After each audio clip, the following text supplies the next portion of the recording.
मला सकाळी म्हणजे ही दुर्दैवाची घटना ज्यावेळी इतकं शॉकिंग होतं की मला तर वाटतं टीव्ही चॅनल्सलाही पहिलं कळलं नसेल एवढं मला फर्स्ट कळलं.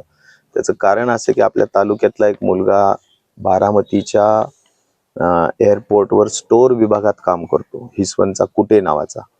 आणि त्याचा मला अगदी 7:15 7:30ला फोन आला आणि त्या फोननी मी जागा झालो आणि मी उठून मी बघितलं तर त्यांनी म्हटलं की दादांच्या प्लेनचा ॲक्सिडेंट झालाय आणि प्लेन फक्त ते जो टेल पार्ट असतो तेवढाच दिसतोय, बाकी सगळं प्लेन भस्मसात झालेलं आहे. अतिशय अतिशय दुःखाची गोष्ट होती. आणि त्याच्यानंतर लगेचच ब्रेकिंग न्यूज सुरू झाली. मला असं या निमित्ताने सांगायला पाहिजे की एक अत्यंत दुःखदायी घटना, अत्यंत दुर्दैवी घटना, एक महाराष्ट्राचं अपरिमित हानी या बातमीनी आणि या घटनेनी झालेली आहे.